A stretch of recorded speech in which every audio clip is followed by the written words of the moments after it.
Normal kan yam ka nas dial kontin barwani lingwas me kan wa online TV channel anda mandu ni cham kos nyam le non roisne bana ripo ne ki latin kon lorodian ka liang bana ka ling bana rai ka ki nagadana shad nak nuore ka unit state ban je lingwas me ka jari po de me no mi jira ma jidit don jen siang nem ko ko bi gwich gore jeno jende ri nyane de kokien der subscribe kan wa online TV channel gwiji ka Facebook gwiji ya ka YouTube de channel re support and bana we kamandana de kon link ki de kon lat gwaseme kamanan shoda lat bana je link kel ka dob dan de kon link je ko te dial ke very important tin kon link kon gwaseme si kon dial men che to ka unit state chana jaling and go shatekan ware shop ka well die chate shanak jang werta to ma ka war mi di da long kan wari maga ke ta kel mete ke menen jandang diok am ala midnight ke weather me sure la de me bej ano men sure la de me bej ne de kon na kan wer panken ke gad jane ke jang kon chari ala kan obikan wer bikan kanak ti mun dan ngai kon di ala no won ano take revenge milet kene de kontin la jang ken kon kula wen yam gwaseme ano mende yana kula ling ala ler ano ala governor danan kaf man kaf unit state chajien an foin governor ka jawe dor danan chari ko mo chajalaten jawetin alo we nad we kabu biaman chikula tuwa biya kula ling ano ngum shoda lat shenge ma ka na ga je ka weather te ga tiketin te man tiketin ka tok tiketin ba shu ken wich nuare don nuare ka rup kona kanti ana ya yo adwan ma je ken doin ma je mo ci loy na te jat ko te ga tiketin ken man tiketin sore ko ro moment ku kon linga tama ane de kona iliu ne dan wel ngwan chi chu kan e wel di jen tama kane de jandang ro wi de ro ti sham ka bot dit mot bot ken dit ka long chi ka bot tiena ka bot dit ta na dong de ka la no men cho la dong ma kan plan but reality jene jang cha de plan kan ko jen ken karu ng administrative area ne me e revenge milet kenije mala shal ke shoot shul keni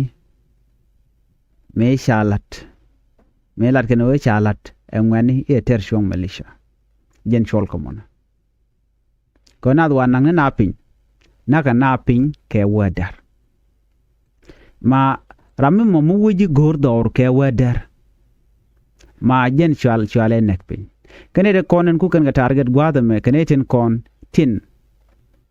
shol kon ken o ken de kon lare ke jiwich ke civilian te tele min nang ka tingatin kon lat karodin shirmana nen yena yan kanat ke je rewich ke juba ne dial yan ga chaga yen ko ken ete kering mu chikana lat now shejan yan kana ko jine jinwar ajan dana chiro la anta mane ko na maka ko kanware so jan dob dana wa kana kaje mu kon lo gore banaling ka je report me ki le rode ntama o bi adil te kengech ko a plan metede share le kamo a kanetin kontin tela jang te karu ng administrative area ko melinga kacha kwen wa ken lat ken ni wonene mun enten wate ketene mun diana lo chele jien kamro dien chele we kamro dien ken mun edun dien so kiji mo ko mun edun dien ken bu nwer be gan ga jojan gwasamone so ngai kon of course na me cha plan ti medana share le ke SSPDF la dini ken mi adit kel ga ken ngani janen content cha don wer cha jo yan ma ga cha na nekten up to now ken condemn but ti media na jan de shela no gwalung mna na cha lat ken wore ku kiji mo te me cha kula lat me don ku yen linga tema ka jari por me mu kwala nywa ka yekelena no bukona ngaja gwanu nene okay eno kwar la kwar dan mala kwar unit state kwar unit state ngai kondiale jen shewe gwada dana sha na ta connectin gwada dana sha ok ta connectin gwada dana sha man kana ga ta connectin uwe ka larmu we ka laro charger awana me plan medan me tenu de nyam kwara la just zig bim top tega jom chalat gan wetin tere wichi winimi akan medan mete justice zig bim top ten winimi la kwar akan me kana to tele nuare yawo mak to wanek tel nuare de nak pinba bana me plan mi share le ko scan ne de kon tigi the state especially ne kon ne kin yadi ana shi kan civilian jogo no baye gang tele mi dier kaya while they are mobilizing ne de kuna lo nagan wale ko na kan nuare ma chikan nang joro ko ken na kan kon so na mo unacceptable shi magwa shi me de rodolot milat keno let ken revenge ri me dana shi to ka biem nom no a corrigen ka jaw dana shalat keja so kor langwane atwo bane ti wukan ko kwal wukan ko bu na bukan ko nak so that's where the plan dan jikari laga so muji to ko tema kan etun ko na kana ngu da kan gane kem ne de wana nak pinton aba chala de guardian ko ken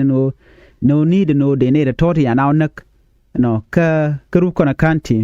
no need no ba ga gor ka ya ngaje no ke guardian jen kru we administrative area kan cha ga gor taram gor ke ko ken medan ne de konte wana mak dar shal kamo ya biem nom kan ka jek so na mo la le cheremi let ken reve ajen mo kwa wude me kwa lat kwere ga je mo ko ana bi ne de konte la ngane jan bu go te ka plan ki gwan mo big nwer kan ga wona ga je ko mi nwer kan yo ko ren ga yo and then ba ko goro ba ka ke fa kuma ko jen ta dan le roda so very painful of course come on sure a lot so lia gande tiene kan man jega especially native moten dawit no ka wa ka ma ke weather shi ka toy kwa la nak pin la be je long yes cha ka ju la tok cha ka jo jok ke cha ka ju gwa dan we gatin aduno shi lia sedit tele statement me cha ne je ka kan kwan werin kon te right kan condemn but shi right ni kan ne cha an weri an fan ka kan men chene wate ga god kan men ya na ka this is again a strong part no more mishu we ka god ki mishu we ka men la je ka lunke la beje la goro ba jiken kane da to ba dil goro no ba ka lele ba ka ti so na me da la mandan ande yene ngach ka mandan le roda what do you think we yene di mishit kana men muna kan were maka we wuda mishal ke